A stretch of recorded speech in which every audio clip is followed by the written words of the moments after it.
Sri Indrawati memastikan gaji aparatur sipil negara atau ASN dan aparat TNI Polri naik gelara untuk pensiunan dipastikan naik. Dalam konferensi pers APBN kita yang digelar Selasa lalu, Menteri Keuangan Sri Mulyani Indrawati menyebut saat ini pemerintah tengah merampungkan peraturan pemerintah atau PP terkait kenaikan gaji ASN, aparat TNI Polri, pensiunan, tunjangan, veteran, dan PPPK. Meski aturan masih digodok, namun Menteri Keuangan memastikan gaji yang telah dinaikkan tetap dibayarkan komplit untuk 12 bulan. 2024 tetap dibayarkan, kenaikannya sesuai dengan untuk ASN TNI Polri dan untuk pensiunan. P-nya sedang diselesaikan, ini sedang ngebut nih. Jadi kita sekarang sedang ngejar-ngejar. Tapi jangan khawatir, tetap kita bayarkan Januari ini.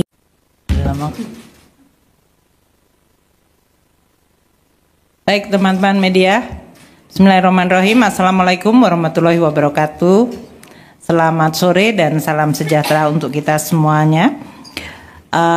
Hari ini kami baru saja menyelesaikan rapat terbatas bersama Bapak Presiden untuk membahas mengenai kebijakan-kebijakan ekonomi, terutama di dalam rangka untuk meningkatkan kegiatan ekonomi dan pemerataan kesejahteraan masyarakat. Seperti diketahui bahwa kondisi dunia masih di dalam situasi yang sangat dinamis dengan berbagai kebijakan dari negara-negara seperti Amerika Serikat dan persaingan antar negara geopolitik baik dari sisi ekonomi dengan perang tarif maupun dari sisi keamanan dan militer yang menciptakan eskalasi global. Kondisi ini menyebabkan pertumbuhan ekonomi dunia di tahun 2025 diperkirakan akan melemah. Yang tadinya proyeksi ekonomi tahun 2025 untuk pertumbuhan ekonomi dunia adalah 3,3%, maka dengan adanya risiko dan eskalasi geopolitik melemah menjadi hanya 2,8%. Situasi ini tentu akan memberikan pengaruh kepada perekonomian nasional, baik itu dari sisi harga-harga komoditas, kegiatan ekspor, dan juga dari sisi volatilitas di sektor keuangan, yaitu nilai tukar maupun juga dari suku bunga. Dari yang tadinya diperkirakan akan melemah akibat kondisi global. Dengan pertumbuhan yang kita tetap jaga, maka kemiskinan dan pengangguran terbuka juga diharapkan bisa turun lebih cepat. Mungkin itu yang saya ingin sampaikan. Saya ingin sampaikan selain 24 triliun dari paket stimulus ini, 24,44 triliun, seperti diketahui oleh teman-teman media, gaji ke-13 juga kita cairkan bulan Juni ini. Total anggaran sekitar 49,3 triliun termasuk ASN pusat, daerah, TNI, Polri, dan pensiunan. Dengan adanya pencairan gaji 13, paket stimulus 24,44 triliun dan akselerasi program-program pemerintah, maka kita harapkan momentum pertumbuhan bisa terus terjaga. Demikian yang bisa saya sampaikan, dan saya akan memberikan kesempatan kepada Pak Menteri Sosial Bu Winnie atau Pak Menteri Amran untuk menyampaikan beberapa hal untuk program yang akan dilaksanakan Juni-Juli ini. Pemerintah terus melihat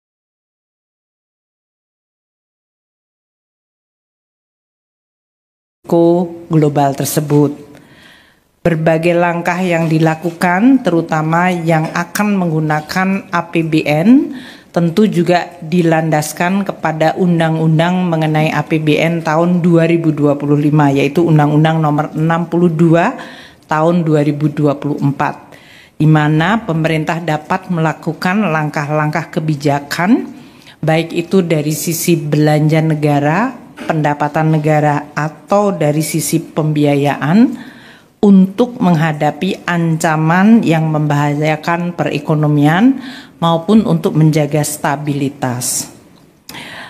Pada saat ini, Bapak Presiden terus meminta kepada seluruh jajaran menteri untuk melaksanakan dan mengimplementasikan berbagai program-program yang sudah selama ini dilaksanakan. Akselerasi sangat penting, terutama program-program seperti makanan bergizi, pemberian makanan bergizi gratis, program di sektor perumahan, peningkatan target FLPP, program Koperasi Desa Merah Putih, dan program Sekolah Rakyat yang para Pak Menteri ada di sini.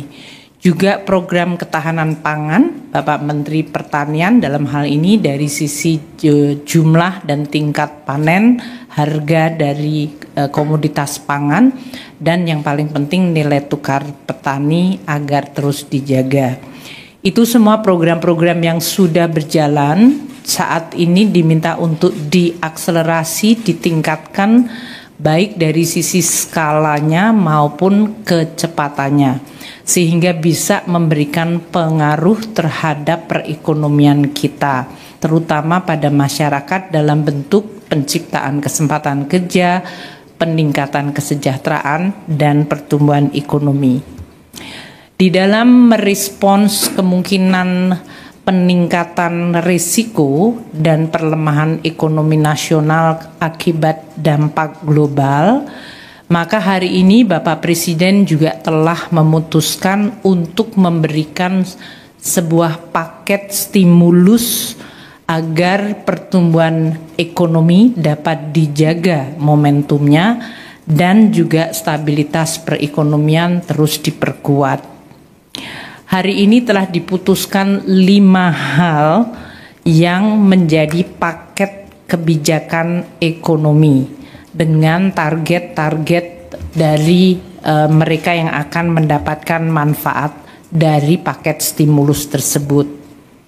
Yang pertama adalah di dalam rangka sekarang masuk libur untuk anak-anak sekolah dan tahun ajaran baru, maka akan diberikan diskon transportasi. Ini tentu diharapkan dengan kegiatan anak-anak libur sekolah mereka bisa meningkatkan kegiatan ekonomi di dalam negeri dengan melakukan perjalanan di dalam negeri. Maka diskon transportasi ini sifatnya menyeluruh kepada seluruh modal transportasi. 1, untuk diskon tiket kereta api itu 30% dengan anggaran 0,3 triliun, diperkirakan akan dinikmati oleh 2,8 juta penumpang kereta api dalam periode Juni dan Juli, yaitu pada saat masa tahun ajaran sedang libur dan diharapkan bisa meningkatkan aktivitas ekonomi dalam negeri. Yang kedua adalah tiket pesawat. Ini yang sudah kita lakukan pada saat Lebaran yang lalu, maka kita melakukan sekali lagi untuk tiket pesawat kelas ekonomi PPN ditanggung pemerintah 6%. Dengan demikian harga tiket pesawat kelas ekonomi diharapkan bisa sedikit menurun. Ini anggarannya sebesar 0,43 triliun rupiah. Yang ketiga adalah moda angkutan laut. Akan diberikan diskon tiket angkutan laut sebesar 50%. Dalam hal ini akan menggunakan anggaran 0,21 triliun untuk jangka waktu Juni dan Juli. Untuk tiket angkutan laut ini diperkirakan 0,5 juta penumpang. Kalau tadi pesawat terbang kelas ekonomi 6 juta penumpang.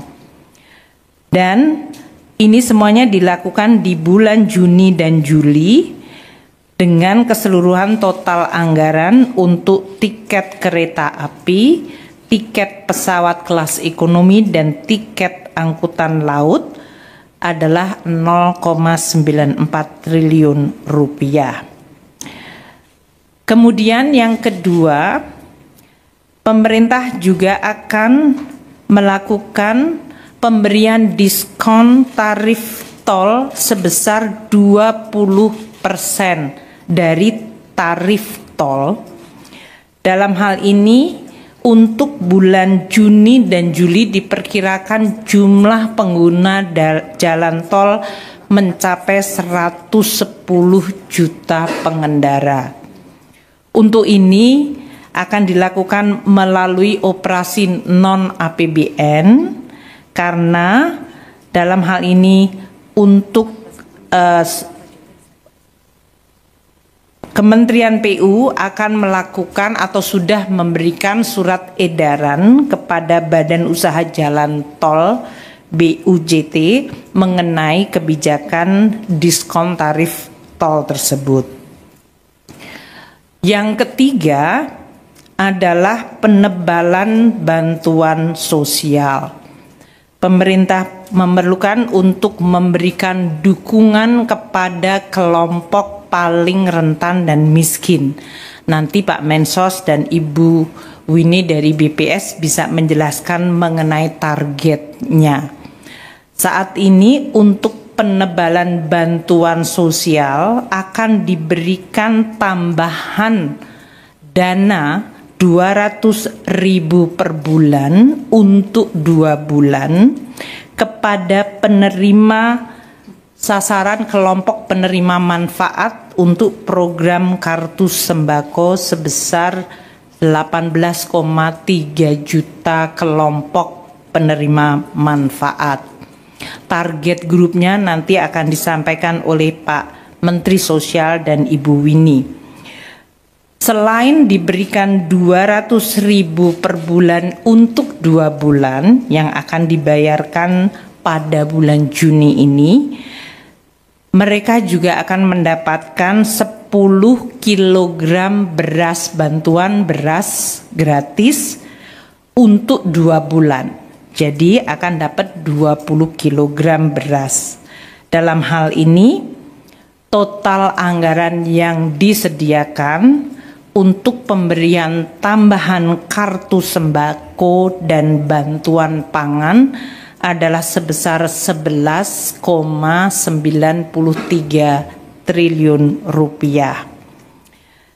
Pemerintah dalam hal ini Kementerian Sosial akan melaksanakan untuk tambahan kartu sembako yaitu 200.000 per bulan dibayarkan bulan Juni, sedangkan untuk bantuan pangan akan dilaksanakan dengan Bappenas dan Kementerian Pertanian. Pak Menteri Pertanian akan menjaga agar penyaluran beras bisa membantu kelompok paling miskin dan rentan tanpa menyebabkan harga beras turun di tingkat petani. Karena kita selalu harus mencari keseimbangan antara harga beras yang bisa meningkatkan kesejahteraan petani dan harus dijaga nilai tukar petaninya dengan harga beras yang dijangkau oleh masyarakat, terutama kelompok miskin perkotaan, agar bisa terjangkau. Oleh karena itu, untuk bantuan pangan beras ini nanti Pak Menteri Pertanian yang akan menjelaskan baik melalui stabilisasi pasokan harga pangan atau melalui bantuan pangan yang akan ditetapkan pelaksanaannya di bulan Juni dan Juli tanpa mengganggu harga beras yang ada di tingkat petani. Kelompok yang keempat ini ditujukan kepada pekerja dan para guru honorer, yaitu pemberian bantuan subsidi upah PSU kepada 17,3 juta pekerja yang memiliki gaji di bawah 3,5 juta atau di bawah upah minimum provinsi, kabupaten, dan kota.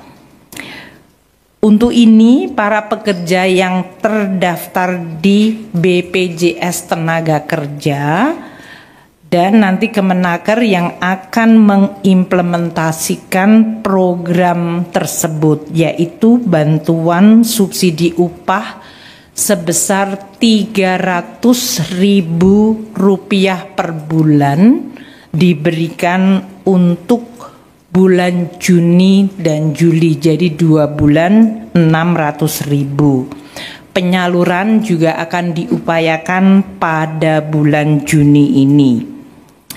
Selain itu, selain kepada pekerja yang memiliki gaji di bawah 3,5 juta rupiah, yaitu 17,3 juta pekerja tersebut, akan diberikan juga bantuan subsidi kepada 565.000 guru honorer, baik itu 288.000 guru di lingkungan Kementerian Dikdasmen maupun 277.000 guru di Kementerian Agama. Guru honorer ini juga akan mendapatkan 300.000 per bulan untuk 2 bulan, yaitu 600.000.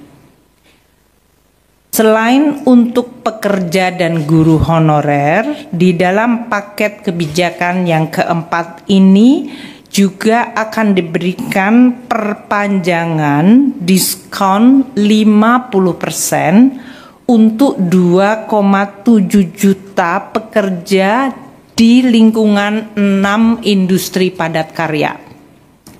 Ini tujuannya adalah untuk kepada para pekerja di industri padat karya yang mendapatkan tekanan akibat berbagai situasi global dan persaingan ekspor bisa tetap mendapatkan jaminan kehilangan kerja dengan iuran yang hanya dibayarkan 50%-nya saja.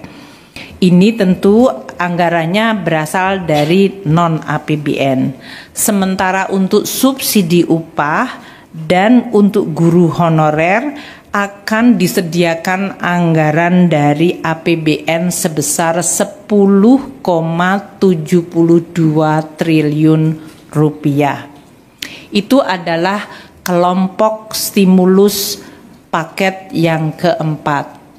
Dan yang kelima yang menyangkut diskon iuran jaminan kehilangan kerja. Kami melihat dari 17,3 juta ini per sektor tentu akan terkena pada sektor-sektor formal dan terutama pada pekerja yang upahnya di bawah 3,5 juta rupiah. Dengan stimulus ini dan akselerasi program-program pemerintah yang telah saya sampaikan tadi, jadi saya ulang sekali lagi, untuk sembako 11,97 triliun nomor 3, untuk diskon transportasi 0,94 triliun, bantuan subsidi upah 10,72 triliun dan perpanjangan JKK untuk diskon 50% 0,2 triliun rupiah selain diskon tarif tol yang akan dilakukan oleh badan usaha 0,65 triliun. Total keseluruhan paket ini nilainya 24,44 triliun rupiah, yaitu 23,59 triliun dari APBN dan 0,85 triliun dari non-APBN atau dunia usaha. Dengan adanya stimulus ini dan berbagai langkah percepatan program pemerintah seperti dalam hal ini makan bergizi gratis, perumahan, koperasi merah putih, sekolah rakyat, maka kita harapkan dan juga rekonstruksi atau perbaikan sekolah-sekolah yang tadi anggarannya sebesar 16 triliun, kita harapkan pada kuartal kedua maka pertumbuhan ekonomi tetap bisa dijaga mendekati 5%. Masa pensiun, ya, Jika janji kenaikan gaji oleh Presiden Prabowo dipenuhi, gaji yang diterima para pensiunan 75% menjadi 19.986 sekian kali 75% terima 14.980.9766. Ini terhitung sejak tanggal dikeluarkannya nanti peraturan pemerintah atau keputusan Presiden. Nah, catatan kami di sini diharapkan terhitung masa berlakunya masa pensiun gaji jika berkenan pemerintah itu dilakukan bersifat mundur, yaitu minimal sejak awal tahun 2025. Pemerintah menaikkan gaji aparatur sipil negara atau ASN dianggap sebagai terobosan positif. Kenaikan gaji ini diyakini akan dapat meningkatkan produktivitas kerja ASN. Rencana pemerintah untuk meningkatkan produktivitas kerja aparatur sipil negara melalui sejumlah stimulus, termasuk kenaikan gaji, dianggap sebagai terobosan positif. Rencana ini diyakini akan mampu mendongkrak produktivitas abdi negara. Sebetulnya kenaikan gaji PNS ini kan memang adalah salah satu instrumen oleh pemerintah untuk kemudian menjaga aparatur sipil negara untuk kemudian bisa memberikan services atau produktivitas yang optimum. Memang sebetulnya secara teori kalau memang ada pekerja atau labor yang dikompensasi lebih rendah dari produktivitas atau output yang dihasilkan, biasanya mereka itu akan menurunkan produktivitas. Tak hanya itu, kenaikan gaji ASN juga diyakini efektif untuk menekan angka korupsi di jajaran plat merah. Oleh karena itu juga perlu diperhatikan ada potensi pengurangan kebocoran anggaran. Gitu. Apa ini kebocoran anggaran? Kita tahu di beberapa kasus sebelumnya bahwa ada oknum-oknum PNS yang melakukan penyalahgunaan wewenang, seperti misalnya melakukan korupsi, penggelapan pajak, dan lain semacamnya. Kita harapkan dengan kompensasi yang lebih fair, dengan gaji yang lebih tinggi, praktik-praktik seperti ini bisa dikurangi. Gitu. Tentu perlu dengan skema monitoring yang juga lebih intens dan lebih tepat sasaran. Sebelumnya, pemerintah tengah menggodok regulasi pemerataan dan peningkatan kinerja aparatur sipil negara atau ASN di seluruh wilayah Indonesia. Salah satunya dengan memberi kemudahan naik pangkat bagi ASN yang bertugas di perbatasan wilayah terdepan NKRI. Selain itu, pemerintah juga berencana menaikkan gaji para abdi negara. Tim Liputan B-Universe. Hari ini saya mengundang seluruh kabinet untuk kita melaksanakan sidang paripurna. Tentunya ini adalah pertemuan kita sesudah kita resmi 3 bulan menjabat. Setelah saya dilantik tanggal 20 Oktober yang lalu, kemudian saudara-saudara dilantik besok harinya tanggal 21, dan para wakil menteri sorenya. Jadi kita resmi menjabat, menjalankan mandat dari rakyat 3 bulan. Untuk itu, walaupun sebetulnya saya tidak pernah bekerja dengan target ratusan hari atau bulanan, tapi bagaimanapun itu merupakan suatu tonggak, suatu tahap yang kita selesaikan, dan untuk itu saya kira secara objektif kita boleh bangga bahwa kita telah menunjukkan suatu hasil yang menuju kepada sasaran-sasaran kita. Saya apresiasi kerja saudara-saudara sekalian, saya merasakan dan saya menilai kabinet kita sekarang bekerja sebagai satu tim. Saya merasakan ada suatu kekompakan, suatu kerjasama yang baik. Di sana sini tentunya masih harus kita perbaiki, itu wajar ya. Tetapi yang saya rasakan adalah semua menteri, semua wakil menteri punya keinginan yang sangat keras untuk memberi hasil kepada rakyat. Itu yang saya rasakan, dan saya ingin mengucapkan terima kasih kepada saudara sekalian. Demikianlah yang diharapkan rakyat kita. Kita berada di trajektori yang benar, ya. Saudara-saudara sekalian,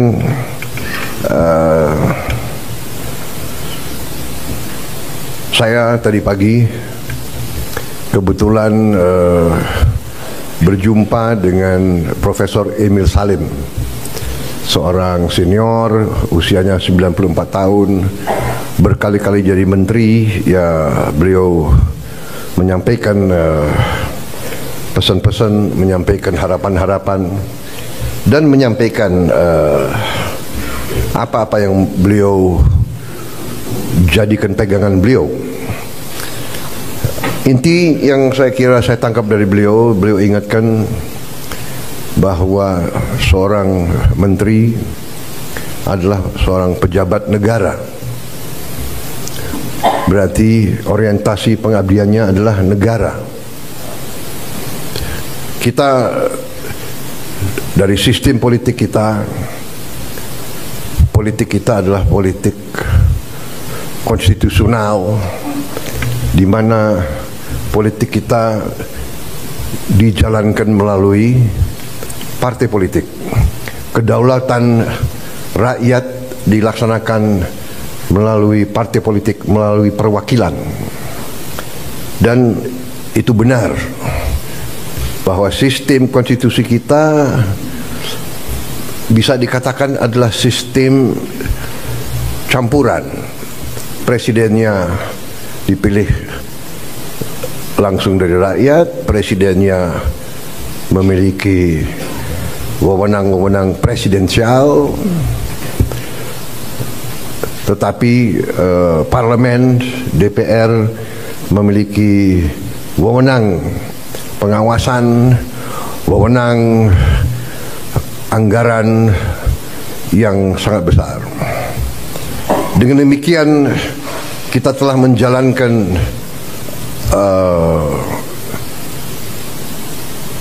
statecraft kita, bernegara kita telah jalankan dengan tahap demi tahap, tahun demi tahun, melalui pengalaman, melalui cobaan, melalui rintangan, tapi tahap demi tahap kita telah maju, telah menyelesaikan masalah-masalah bangsa dan masalah-masalah negara. Dengan demikian, saudara-saudara, apa kemarin yang atau apa yang tadi disampaikan sebagai harapan para senior kita diingatkan bahwa sebagai pejabat negara, orientasi kita pertama untuk negara. Kita memang ada yang berasal dari partai politik, ada yang berasal dari organisasi kemasyarakatan dan sebagainya, ada yang berasal dari dunia akademi, dunia ilmuwan, ada yang dari NGO, dari LSM. Tapi begitu kita sudah disumpah, begitu kita menjabat sebagai pejabat negara, orientasi kita, kepentingan kita adalah untuk negara. Dan untuk itu saya ucapkan terima kasih, karena saya rasakan walaupun begitu banyak tokoh-tokoh dari berbagai latar belakang, tapi yang saya rasakan sekarang orientasi kita adalah kepentingan negara, kepentingan rakyat. Dan saya kira ini dirasakan oleh rakyat kita. Saudara-saudara, dari hasil sementara kita merasakan bahwa pemerintah kita efektif. Di akhir tahun 24, liburan hari Natal, tahun baru berjalan dengan lancar, dengan aman. Untuk itu saya ucapkan terima kasih kepada seluruh pejabat terkait dan jajarannya yang telah bekerja keras, Menko Polkam, Menko Infrastruktur, Menko Pangan, semua Menko, Kapolri, Panglima TNI yang bekerja keras menjamin keamanan, keselamatan, Menteri Perhubungan, Menteri BUMN, dan semua menteri-menteri lain yang saya monitor turun ke bawah, turun ke lapangan, monitor perkembangan. Kita juga membuktikan bahwa pemerintah kita efektif. Pemerintah kita bisa menjalankan administrasi negara dengan handal. Saudara-saudara, bagaimanapun di bulan-bulan yang kritis tersebut biasanya ditandai oleh banyak kecelakaan lalu lintas, ditandai oleh ketersediaan bahan pangan, bahan-bahan pokok yang penuh dengan fluktuasi harga dan sebagainya. Kali ini kita berhasil untuk menjalankan suatu keadaan yang stabil, penuh ketenangan, penuh kesejukan. Di tengah banyak dunia dilanda konflik, ketegangan, krisis, bahkan perang, kita mampu menjaga kesejukan, ketenangan, perdamaian di negara kita. Saudara-saudara sekalian, saya juga terima kasih dalam 3 bulan kita telah memberi bukti kepada rakyat kebijakan-kebijakan kita adalah kebijakan-kebijakan yang berpihak kepada rakyat, berpihak kepada kepentingan negara. Yang pertama tentunya saya menyampaikan apresiasi kepada Menteri Keuangan dengan semua timnya yang telah menyusun APBN dengan baik, dengan cermat, kerja keras, karena saya terus-menerus monitor, saya terus-menerus menuntut penghematan, efisiensi. Saya menuntut keberanian memotong hal-hal yang tidak esensial. Saya tegaskan bahwa kriteria anggaran yang akan kita laksanakan, kriteria pertama adalah harus bisa menciptakan lapangan kerja. Sudah saya katakan berkali-kali. Kedua, harus meningkatkan produktivitas. Produktivitas ini harus bisa diukur dengan kuantifikasi. Berapa devisa yang dihasilkan? Berapa devisa yang dihemat?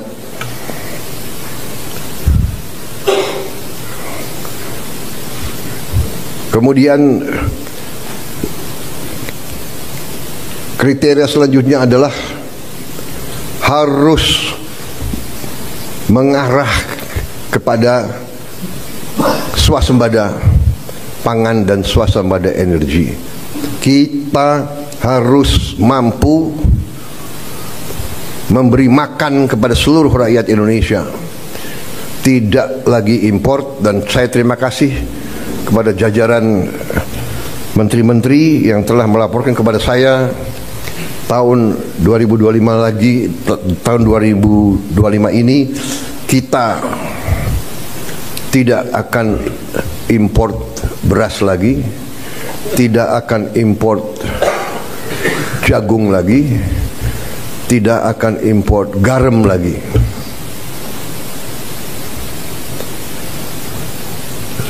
Artinya target yang saya berikan kepada kabinet bahwa Indonesia kita harus swasembada pangan dalam waktu 4 tahun. Alhamdulillah target itu bisa kita capai akhir 2025, paling lambat awal 2026. Jadi mungkin 3 tahun lebih cepat dari sasaran yang kita tetapkan.